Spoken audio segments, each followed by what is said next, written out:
Hi there, this is Taxi Jen. I am starting I guess an audio diary.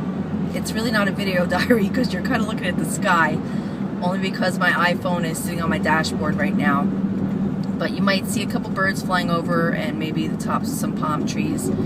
I've been a driver in Palm Beach County since 2007, a taxi driver, and it's now 2014. So I've seen pretty much the good, the bad, and the ugly of the taxi industry. And the main thing is we're dealing with an industry that has not changed since the beginning of time. And it's kind of changing now. And I think it's really important, even though maybe nobody will ever listen to this, what's happening right now. It's really, really interesting. You may think the taxi industry has nothing to do with you, but when the taxi industry started in New York City, drivers were mostly Italian, Irish, and Jewish immigrants. They had just gotten here off the boat. They were totally exploited.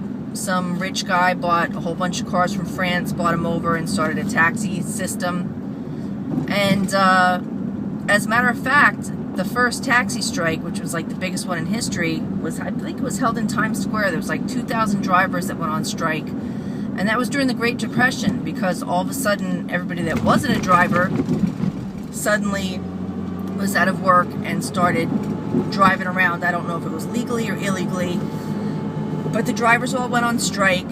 And that's when New York City came up with the medallion system.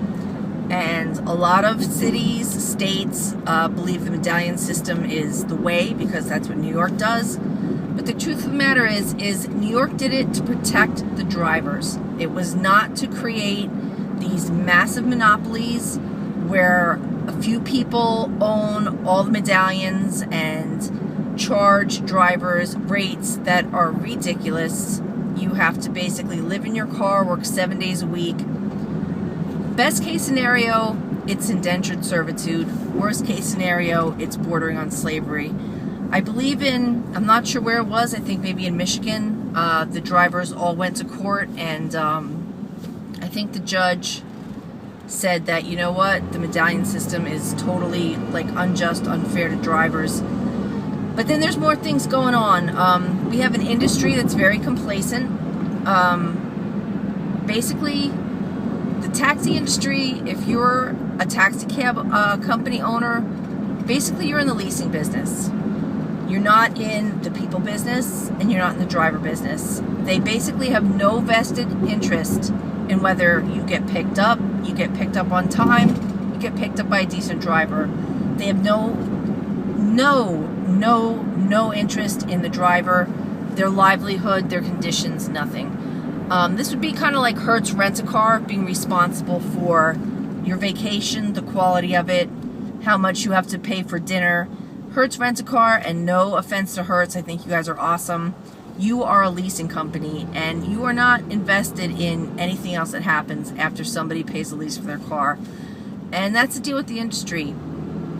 And about, I don't know, I think it was like 2009 maybe, I read an article, I think it was in Vanity Fair, about Uber. Something about Washington, D.C. They had come up with this app where you just, hit a button and the closest best driver showed up to come get you. And I read this and I went to a few small company owners and I went, this is the future of the taxi industry. I'm like, instead of calling 5 different cab companies praying somebody shows up, having some kind of accountability, drivers are rated, I was like, this is it. And they all kind of looked at me like I was nuts. But I kind of knew this was the deal, And Uber, I am so grateful to for getting this off the ground. But the problem with Uber is that they're creating like a worldwide brand, and handing somebody that much power over dispatch over the entire world is scary. I mean, they're already charging drivers 20%. And this is over and above what drivers have to pay for their leases, for their maintenance, for their gas. This is dispatch that the industry should be offering drivers to begin with. So this starts my tale. I started contacting people. I even emailed Travis K from Uber and said, hey, you know, we're here in Palm Beach County. You know, we can really use some help here. I own this business license for the PoloCab company. You can work under that. Like, just please get here. We need help. We need anybody that needs a cab to have the closest, best available driver.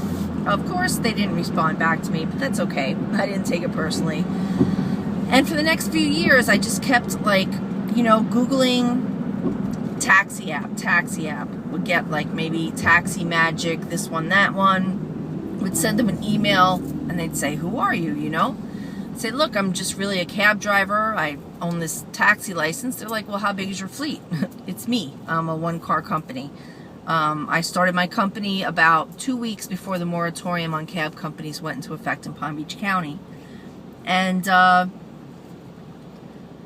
they really weren't interested, because a lot of these companies now, they see how much money is involved in the taxi industry and credit card processing through the taxi industry, and also charging businesses and drivers for, let's say, installing flat screens or pads or credit card processing swipers in the back.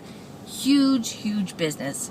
But once again, these people too, they have no accountability to the driver, no accountability to the passenger, and their main goal is to try and lock the market down, where a certain company corners the market on dispatch. Therefore, you charge the heck out of drivers via ridiculous monopoly-driven lease rates.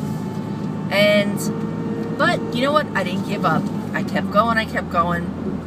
I ran across My Taxi, and they're actually a German company. I contacted them. They had just gotten here to Washington, D.C. from Europe.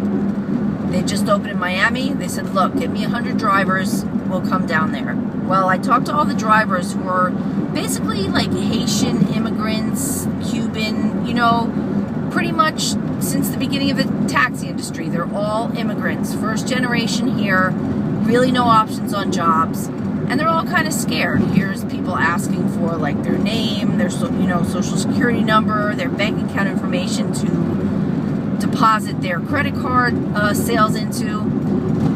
Drivers are nervous, they're scared, and so of course I had about 100 drivers that agreed, and when the My Taxi people got down here, only like 18 drivers showed up and actually signed up. And then I kept hustling for My Taxi, and then I started getting all these questions from drivers. They're downloading an app which is basically from Germany, asking me why they can't get access to it, asking me questions that I really know nothing about, because I'm just a driver trying to get help here, trying to get help for the drivers, create, you know, better working conditions, create a line of communication between us and the passengers, and trying to help the residents of Palm Beach County to get a cab. I mean, we're like a major tourist spot, and not having access to good cab service, you'll never know how much business we've lost here due to bad cab service. We'll never know.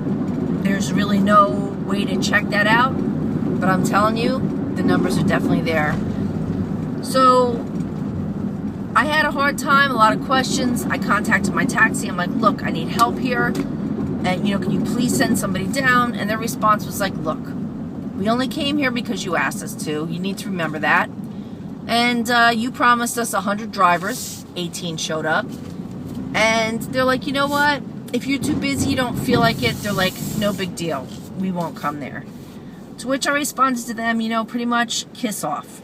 And that's when I realized, here I am, busted my butt for this major international company that are dealing with billions of dollars of taxi passengers, you know, credit card sales, charging drivers $1 or not a ride. And I said, you know, there's got to be a better way. And I was dealing with, also in communication with a company, an outfit called GETRIDE.